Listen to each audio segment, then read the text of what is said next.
بسم الله الرحمن الرحيم اللهم صل على محمد وآل محمد بسم الله الرحمن الرحيم الحمد لله رب العالمين الرحمن الرحيم مالك يوم الدين إياك نعبد وإياك نستعين اهدنا الصراط المستقيم صراط الذين أنعمت عليهم غير المغضوب عليهم ولا الضالين الحمد لله رب العالمين بسم الله الرحمن الرحيم.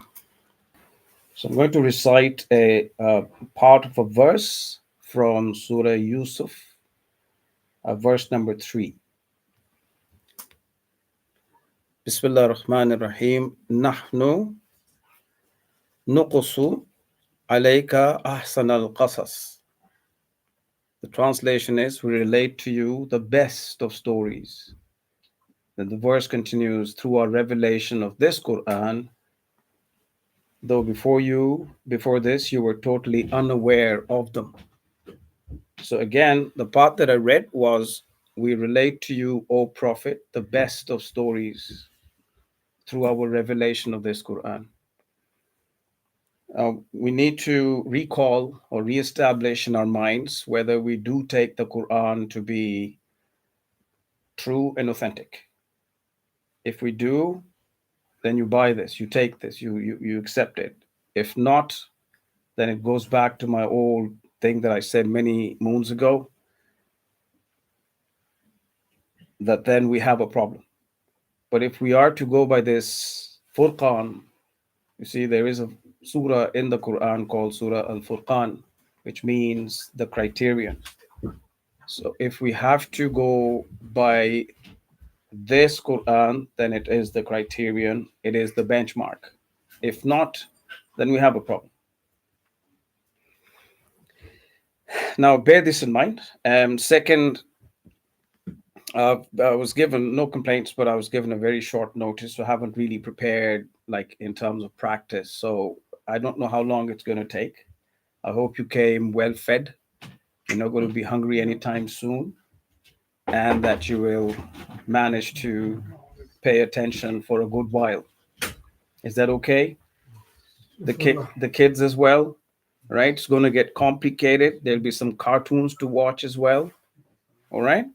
So stay with me. It may take a bit, but let's see how it pans out for me. Right. The third thing was that I'm not sure I heard it right, but then I did. Maybe I think back in the day they used to start with the Masaib first. Many decades ago or years ago, whatever, they used to start with the Masaib first, and that's what I began to do at my place as well. And at Was's place, I'm going to try and continue with the Masaib first, so that then we can use the Masaib as some kind of launch pad, as it were, to have our discussion or the talk.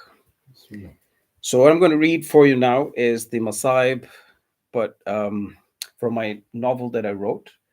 So I've got a PhD in creative writing, and there's a reason why I'm telling you that. It's not out of any vanity, but the reason why I'm telling you this.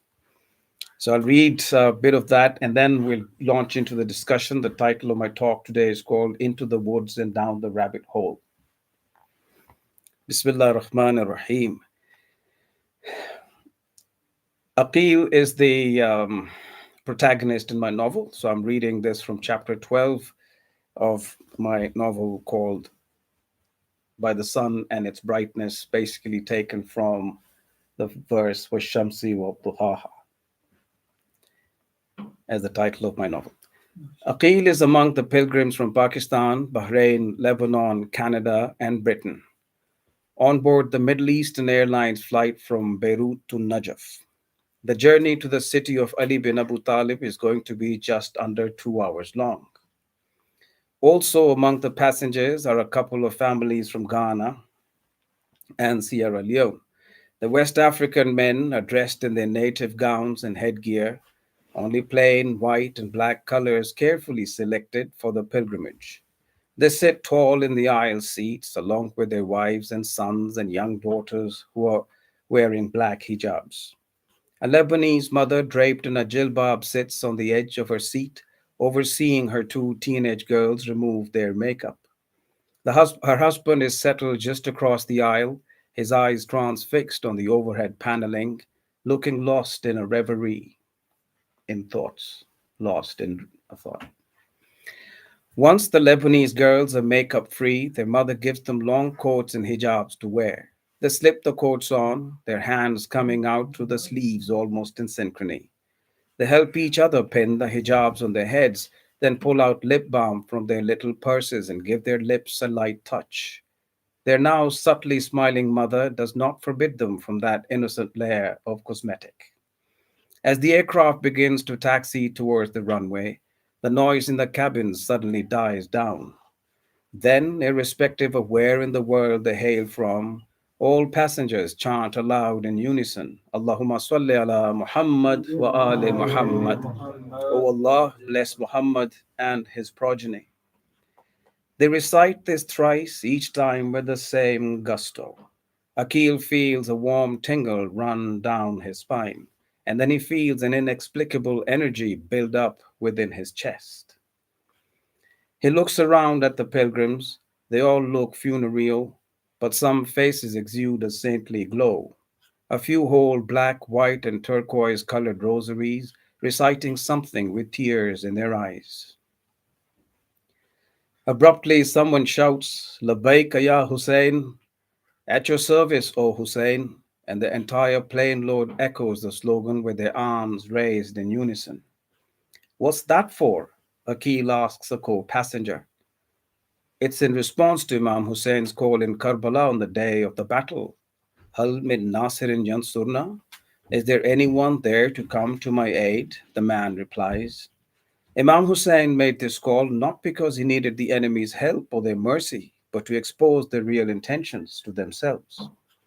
Wow, Akil says, as he recalls scenes from the Oculus Rift. He recalls Sasano telling him the same thing. He was the Imam, you see. Akil's fellow passenger continues. A true leader, a divine man with unparalleled vision and wisdom. Hussein transcends time and tribe. Right, Akil says. He is a universal concept, the hope of free men, the torch that gives light to the path of those interested in developing a sense of justice. He is regarded as the father of free man. Are you going to Karbala for the first time, brother? Yes, Akil says. Mashallah, may your visitation be accepted, his co passenger says. Abruptly, a masculine voice cuts through the cabin from somewhere in the front and travels right down to the rear of the plane. Alarmed air stewards turn to look, then relax just as quickly, smiling at the zeal of a thickly bearded man who has stood up and is now reciting something aloud. They don't tell him to sit down while the plane is taxiing. It is as if they're used to seeing such passion on this route, as if they know the man will sit down before liftoff.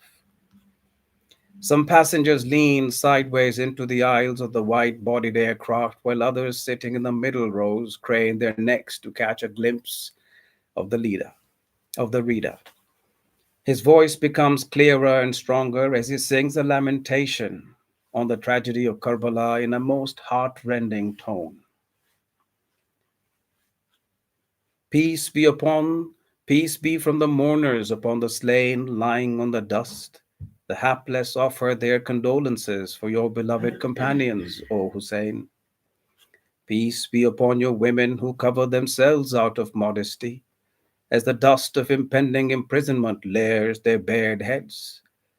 Peace be upon your enchained legatee who patiently bears this humiliation. This is the first rung in the difficulties he must endure in his imamate now. Peace be upon our Princess Zainab, in whose care the dying Hussein left the massacred household of the Prophet, the one upon whom the journey in the pursuit of justice brought this misery. Her children were slaughtered, so too her brother. She was taken prisoner to Damascus and stoned by the masses. Now it is upon her to continue Hussein's mission in the long suffering but eloquent manner of her father Ali. O Sakina, little thirsty daughter of Hussein, your servants are here at your service.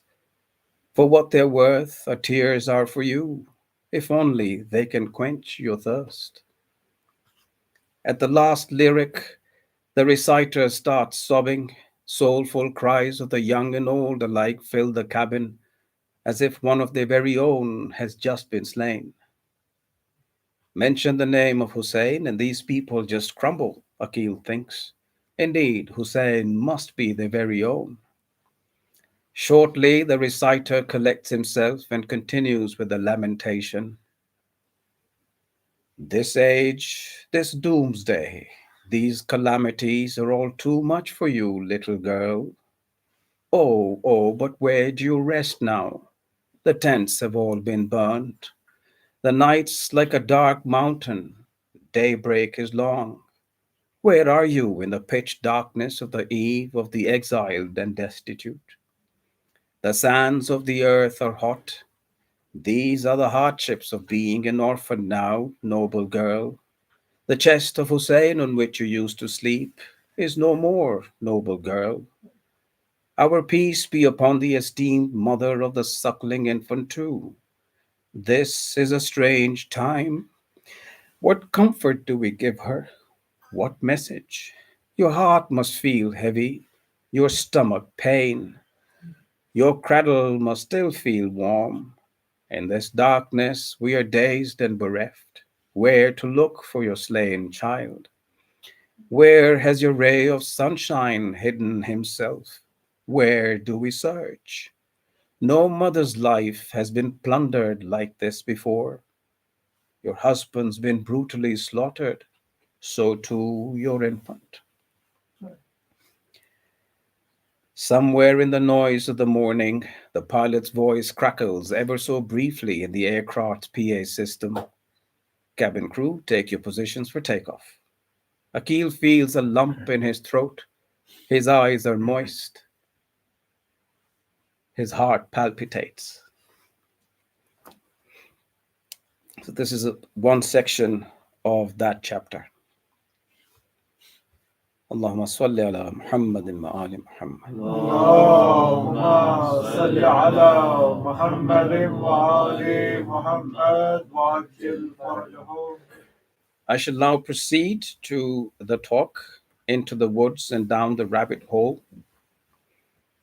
Um, it's always difficult to decide what particular topic to pick up, but the words kids, what Wasif said to me was that we need to talk about something. He gave me a list of things. Then he said something that would be useful for both the kids as well as the adults. And when I read the word kids, this was just the day before yesterday, when I think that's when he asked me. Um, then it hit me that I must try and talk something that the kids would also be able to see why it's important to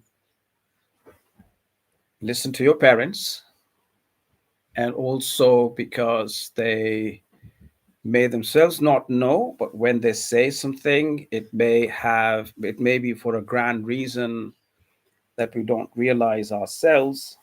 Just like here, you see in the verse, Surah Yusuf, Allah says to the Prophet, Nahnu nuqsu alayka ahsan qasasi bima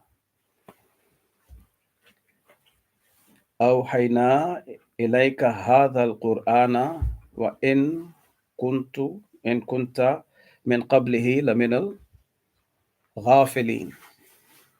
So the translation again, we relate to you, O Prophet, the best of stories through our revelation of this Quran. Though before this, you were totally unaware.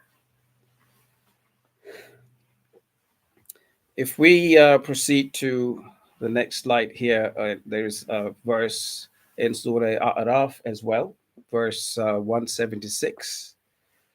Allah says, if we had willed, we would have elevated him with our signs, but he clung to this life, following his evil desires. His example is that of a dog. If you chase it away, it pants, and if you leave it, it pants. This is the example of people who deny our signs.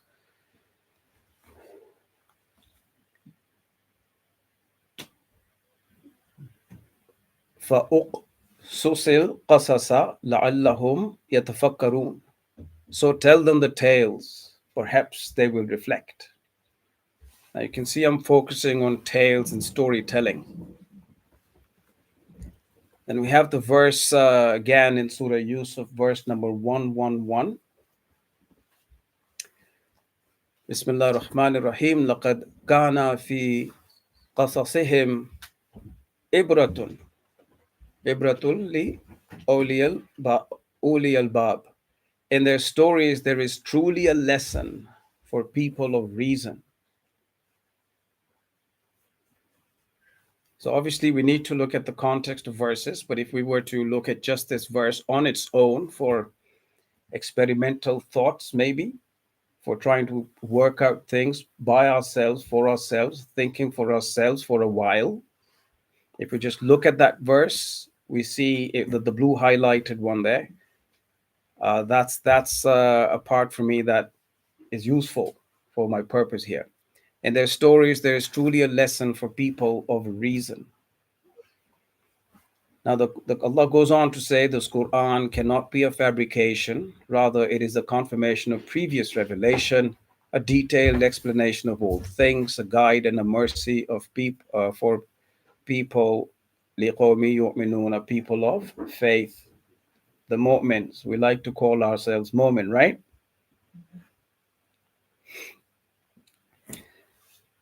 So keep these things in your back, in the backdrop of your minds here. Now, if we look at the psychology of storytelling, how narratives shape our thoughts and behaviors, there's emotional resonance. The emotional resonance creates a connection between the reader or listener and the story's characters, making the narrative experience deeply personal. This empathetic response can extend beyond the story. You can see into the behavior of anybody who might engage with a narrative. Now, that narrative could be a film, a story, a drama, a short story, some such media. In other words, in technical terms, you could call it multimodal texts. And these interactions influence our interactions, relations in real life. Then influence on beliefs and perceptions. Narratives can subtly influence our opinions by associating products or ideas with positive or negative emotions. The phenomenon underscores the importance of critical thinking and media literacy to distinguish between fictional narratives and factual information. Now, we can be very objective as best we can, but we need to realize that there are lots of subtleties, a lot of there is this great bombardment literally all around us, or if you want to say virtually all around us, whether we go to the barbers, we go to the airport, we go to the train station, you name it. We are constantly being bombarded by images, videos, music, film, etc. So it's then difficult to distinguish between fact and fiction effectively, particularly I believe in the subconscious mind. Then the power of identification. This identification can lead to a phenomenon known as the transportation into a story where we become immersed in the narrative world and temporarily forget our own reality.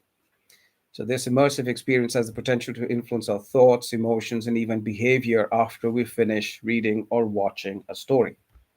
Then there is the cultural transmission and social norms.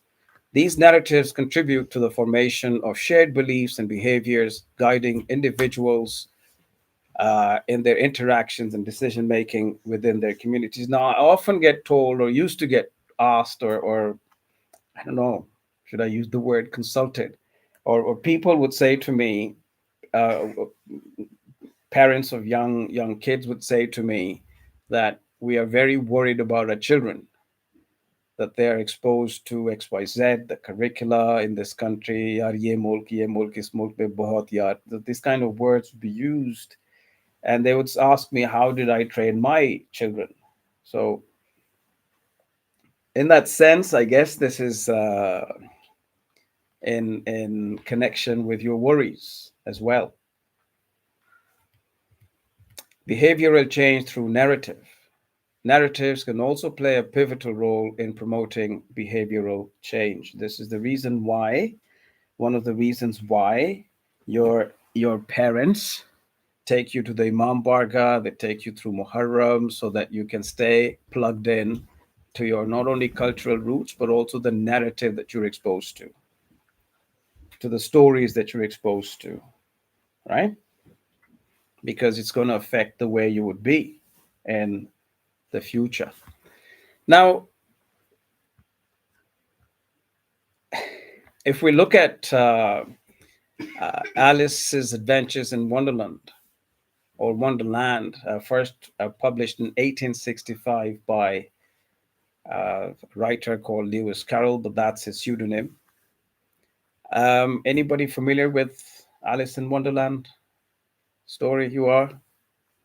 Okay. Anybody else? Alice in Wonderland? You're aware? I'm sure you are. You are. So you see, this is from many years ago. Now, to say that this is out of touch or out of our current era, it's probably irrelevant. What are you talking about? Those kind of things that are said dismissively. But you need to see that kids are being taught this at key stage 1, key stage 2, key stage 3 to date as we speak. And it's not mandatory, it's optional for teachers to include in school curricula. Apparently, there's nothing wrong with this story at all. It's just a kid's story, a lot of weird things happening in it. But they use it for English and so they use it for English and literacy, reading comprehension, creative writing and character study, vocabulary and language, speaking and listening. And in fact, there is what you see here, hot seating characters. So there's role play as well that our children are asked to undertake in classrooms. And we are pretty fine with it, aren't we?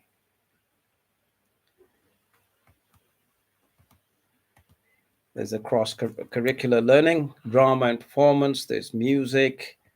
Have we taken our kids to the hippodrome? Anyone here who's taken their children to the hippodrome to watch some plays? Do you watch movies? I think you're the wrong audience. Thank you very much. Goodbye. Do your kids watch cartoons? Who likes to watch cartoons? Do the parents switch on cartoons for their kids and then they say, okay, we're going to have a cup of tea while the kids are busy? You don't know what the meanings might be hidden behind the cartoons that they're showing your kids. And that's why it's extremely important to be aware of how the things are done, written, and portrayed. Now, this is why I said to you that about my qualification. The reason being that as a person in the thick of it, uh, I know for sure that every word a writer writes, or almost every word that you want to write, is with a conscious purpose and reason, because you're thinking of the impact it's going to have on your audience. Everything is carefully crafted. That's why creative writing or some such creative arts are called art and craft. You have to craft it. Now, that crafting doesn't just come organically. And even if it does come organically, it is done with a conscious, subconscious, subconscious, conscious. And then when we revise a work, we try and review to see what impact it could have, and we could change it to ensure that the meaning that we want to convey is conveyed. Now, it could be done in a subtle way or in a direct way. Subtle meaning that it's there, but you can't easily notice it unless you actually try full well to notice it. Imagine Lewis Carroll's book Alice in Wonderland can also be used because it contains subtle references to mathematics, a piece of literature, one of the world's most famous books and children's fantasy tales. It can be used for mathematical reasons or purposes as well, but that's explored at higher levels, which I cannot explain because math, chemistry, and I are not friends. So we've got this 1951 cartoon, Alice in Wonderland, and you might have run it for your kids that, okay, this is a cartoon, it's safe, which is fine. It's a fantasy and topsy turvy fun. Alice in Wonderland is teeming with spectacular songs and astounding animation in the highest Disney tradition. So you can see from 1865 through to our current time, we have this story that is told to our kids and it's relevant. So we can't say that this is the 21st century. What are you talking about? Can we have something more current? What I'm trying to establish here is that you cannot look at things in isolation only and be dismissive of things that are rooted in not just recent history, but distant history as well. And they continue to function and influence every one of us on a daily basis, but we don't realize it or we don't tend to realize it. Come 2010, they made a sequel to the previous, they made a sequel to this. And again, if you watch it, it's absolutely brilliant in terms of its CGI effects. It's great. The story may be weak. It may not necessarily have a complicated plot, but then for kids, it's fascinating. In which the now 19-year-old, previously she was between 9 and 12, but now the 19-year-old Alice returns to the whimsical world she first entered as a child and embarks on a journey to discover her true destiny, etc. So we need to know the story of Alice in Wonderland's original history. The original story was based on pedophilia as well, but we don't know this.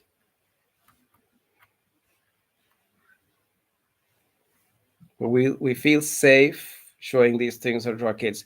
Remember, I talked about the subconscious factor.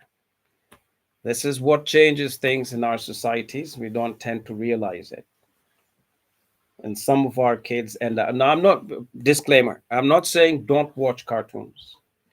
I'm not saying don't have any kind of entertainment whatsoever. What I'm saying is be alert and conscious and be in the know. Remember what Allah is telling the Prophet.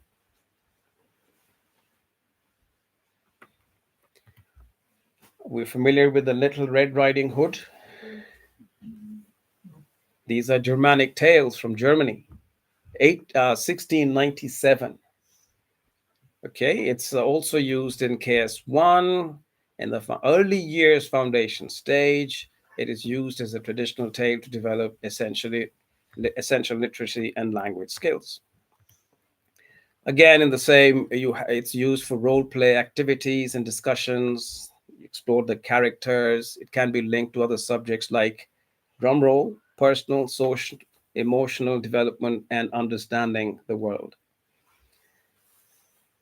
I know when I was writing my novel, I had intention in the choice of some of my words, some of my paragraphs, that I wanted to convey in a certain way. So you embed them within your narrative. Now, if the vibe carries forth, fine. If it doesn't, fine. But then the intention was there. So likewise, when people write stories, make movies, you've seen music videos, even when you might not have wanted to see, but you've seen scenes, and you wonder, how is this? Uh, how should this be a part of a music video, for example, all the raunchiness and things. But coming back to this, the story of Little Red Riding Hood, 1697, is in its most essential original form is based in Sharameku Sharamniyaji. So relax, Mominin, on sex, sin, and cannibalism. There's a disturbing history of Little Red Riding Hood they never taught you. Now, for anyone who might want to think this is conspiracy theory, please find out for yourselves. All right, do the research, do the study, and don't just be worried. Okay, so I'm going to play a minute of this.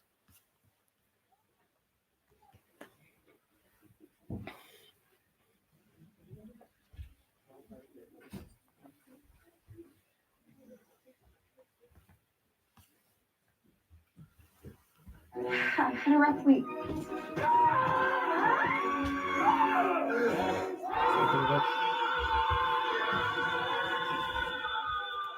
Fine, everything's fine. Everything's totally fine. It feels like it's fine. Censored.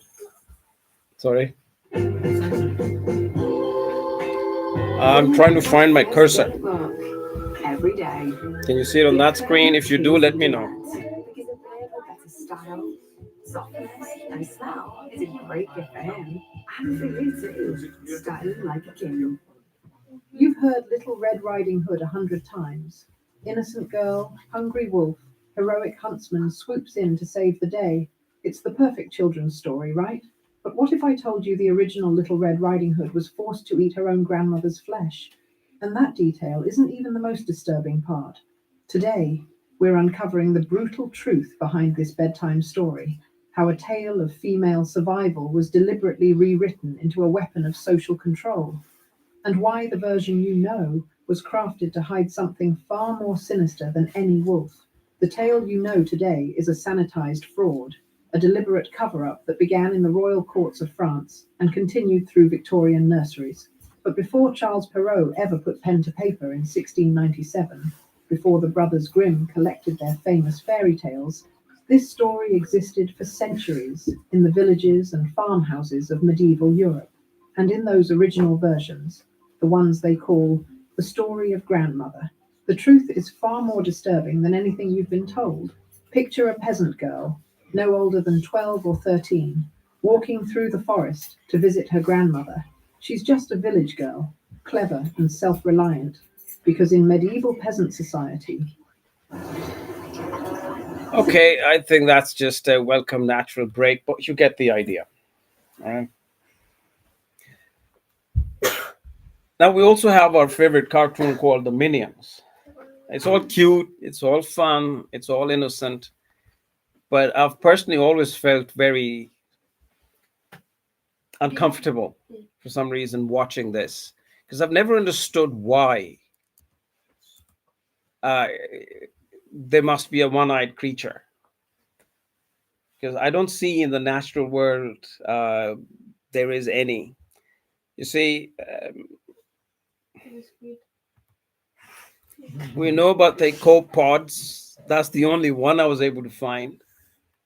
That's one-eyed. See, so I don't know. Minions never been my favorite for some strange reason. I don't know why.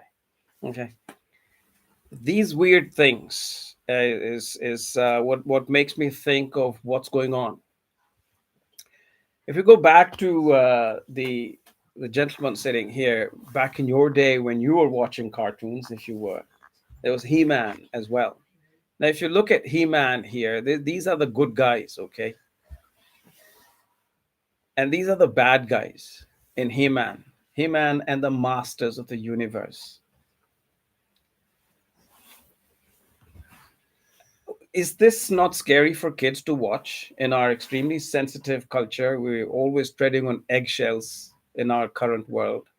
You go to school, you can't say this. You go to college, university, in your interactions, in your workplace, you can't say XYZ. You can't say the word death. You can't say blood. You can't say hurt. Everything is different. But then for kids, looking at these creatures here that you see, I mean, how is this normal for a kid or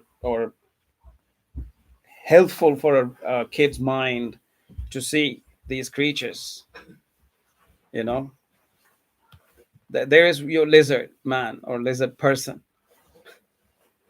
Look at the teeth coming out, and look at this guy here with his horns all over his body. This guy carrying a skull. And what is this supposed to mean? Do we really think, or is this just dismissive? You see? Do you carry that in your homes? Do you keep these things like with pride or right? Now we've got the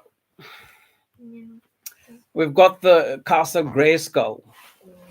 Is this not scary for children and going to affect their mental health and all of that?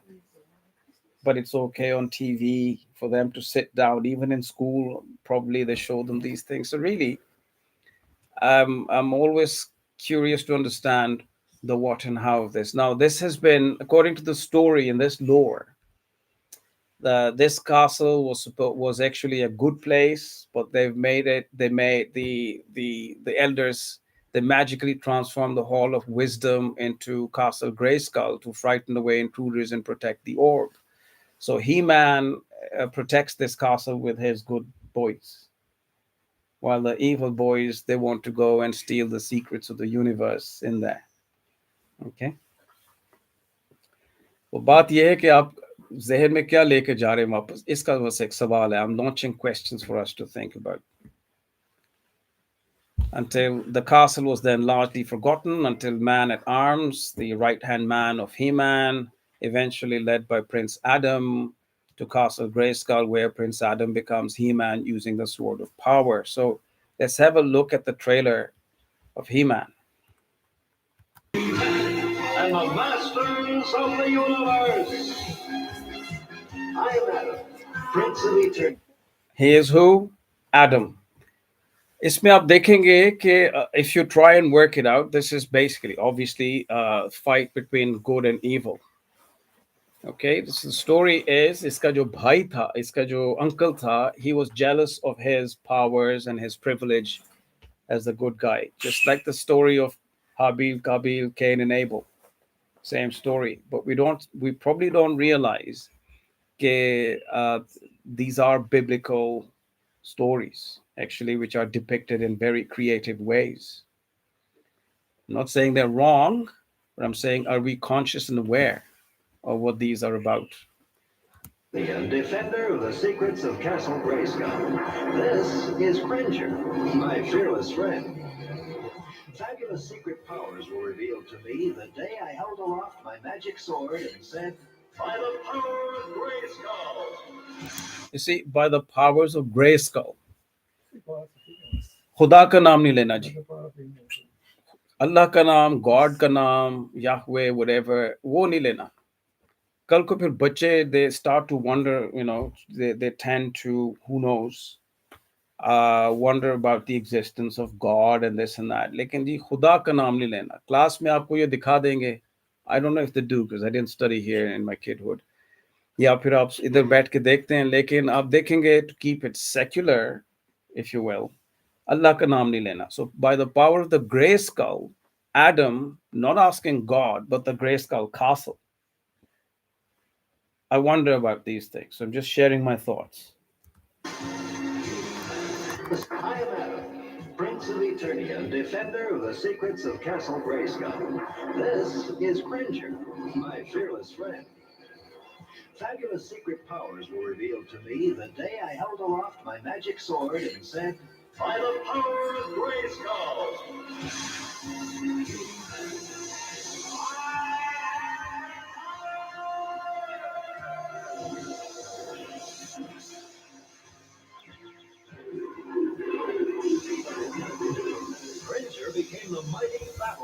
and I became He-Man, the most powerful man in the universe. Only three others share this secret. Our friends, the Sorceress, Man-at-Arms, and Orko. Together we defend Castle Grayskull from the evil forces of Skeletor.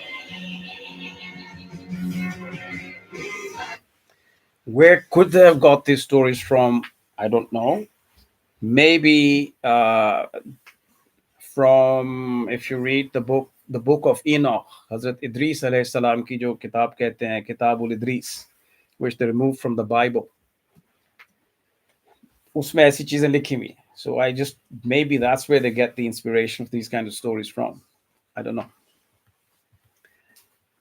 I've also had this curiosity कि ये जो नीले रंग का इन्होंने खास दिया होता है, what does that represent? What is with Marvel's obsession with blue skinned mutants? Why do they give them the color blue? Some people say it's कि वो जिन्नात का रंग जब करते हैं तो वो blue करके depict करते हैं. God knows. So फिर हम क्या करते हैं जी? What our kids do is we want these toys and we want to keep them and we want to play with them and we sleep with them in our fist.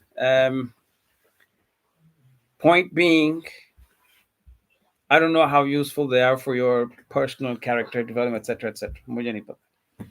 I never give these things to my kids. Okay.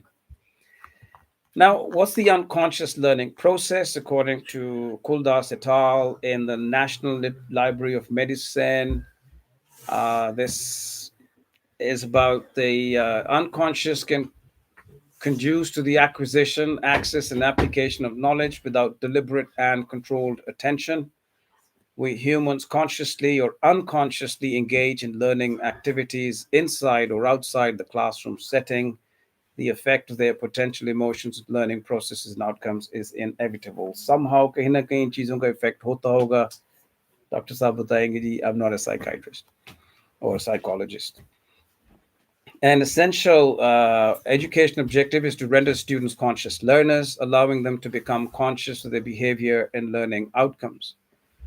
So, the mental integration of verbal and pictorial instruction materials are meant to have some kind of effect as follows. अब ये भी हम कह सकते हैं भाई come on यार we already entertainment staffed अब हमारी ये वाली एंटरटेनमेंट भी. The Quran is teaching something else. The worldly narratives and materialism can distract the heart and mind from a higher purpose, effectively impacting one's inner self and actions. Several Quranic verses address how worldly pursuits, which can be likened to captivating but fleeting stories, can divert attention from eternal truths. You have Surah Hadid describes worldly life as play, amusement, luxury, boasting, and competition in wealth and children, comparing it to vegetation that eventually withers and calls it an enjoyment of delusion. So I began our conversation. I said, अगर कुरान को मानते हैं तो भी मानते हैं, अगर कुरान को क्राइटेरियन फुरकान नहीं मानते समझते तो we have a problem. अब आपकी मर्जी. Surah An-Kabut states that this worldly life is no more than play and amusement, while the hereafter is the real life. Surah Al-Imran, verse 185, mentions that every soul shall taste death and receive compensation at the day of resurrection. Retraining the life of this world is merely an enjoyment of illusion. The Quran discusses the heart. So there is the brain and the heart, two separate things. You've heard of this before. Even in Surah Munafiqun, Allah has said that they declare their faith, but it's not entered their hearts. इनके दिलों में नहीं उतरा. Now, scientifically, it would seem ridiculous that the heart doesn't think and what have you. It's only the brain. But scientific research is telling us that there are 40,000 neurites in the heart. And again, according to the NIH,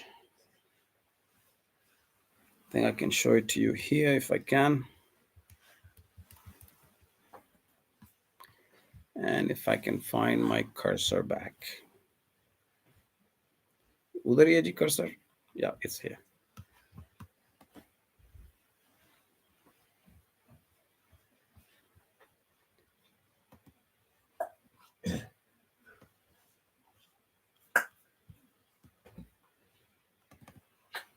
So you got the National Library of Medicine. That's the DOI of this article: clinical potential sensory neurites in the heart and their role in decision making. If you may wish The to have. research in Mumbai, so I'll take it very cautiously. Okay.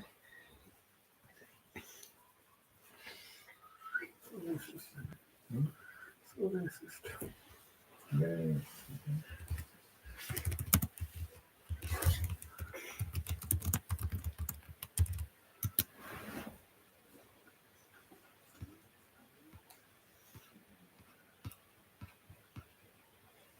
National. This is India. National Institute of Health. Then don't go. Anyway, carry on. RC, heart, mind, spirit, sensory neurites, armor. अंग्रेजी नाम आ गया भाई. Little Heart's Brain, Jefferson Research. So yeah. Anyway, it's something to think about. That's my basic point. क्योंकि हम मजालिस तो सुनते हैं, you know, those uniform standard ones when we come to these things, but we need to allow for the possibility of other things to be talked and discussed and thought about when we go home. Quran discusses the qalb as the center of understanding and faith, whose state is influenced by worldly attachments. In Surah Muhammad, Allah talks about it, and again, like I recited earlier, Surah Yusuf, verse 3, the Quran uses its own narratives, referred to as the best of stories, Ahsanul Qasas, to provide guidance to believers, contrasting with the distractions of worldly tales. The Quran doesn't directly talk about the subconscious, but this is how it tends to refer to it. It contains several verses that refer to inner thoughts, hidden intentions in the human nafs, which are relevant to the concept of subconscious, ostensibly. And in Surah 50, verse 16, and we have certainly created man, and we know whatever is his own self whispers to him, and we are closer to him than his jugular vein. Allah goes on to say in 67:13, the contents of every heart are known to Allah, whether you keep your words secret or state them openly. And that's the implication. Beyond what a person is consciously aware of or chooses to reveal, Allah says He knows.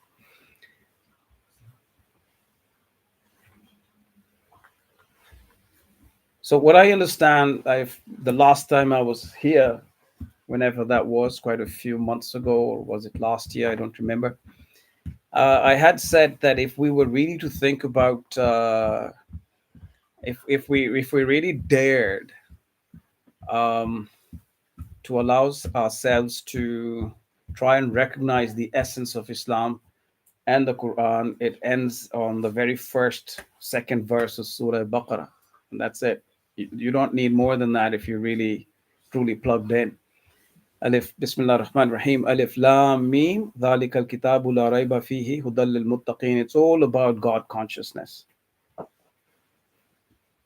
So now the question then is whether those stories in our subconscious, do they affect us in some way? The bombardment of those visuals, images, and the original aspects of those stories, does the vibe affect our minds and hearts? Which is why I guess parents are always telling us to be careful with what we expose ourselves to. The Quran is telling the same thing. We get this in our majalis as well, that you need to be careful of your choices of entertainment as well. So back to our favorite verse for the day. بِآيَاتِنَا فَأُقْصُصِ الْقَصَصَ لَعَلَّهُمْ تَفَكَّرُونَ. So tell them the tales from the Quran as well, and what the Quran is trying to tell you by way of those stories, to be careful. Maybe then we will reflect. Thank you. Allahumma salli ala Muhammadin wa ali Muhammad. اللهم صل على محمد وآل محمد وعجل فرجهم. صل على محمد وآل محمد وعجل فرجهم. It's the end of it. It's time for food, no Q&A. Thank you. Could I ask you guys to pray Surah Fatiha for the marhumin of everybody here, and known and unknown beyond us, but especially Wasifs and especially everybody else that is seated here? Could you recite the Surah Fatiha, including for my deceased mother? Bismillah ar-Rahman ar-Rahim.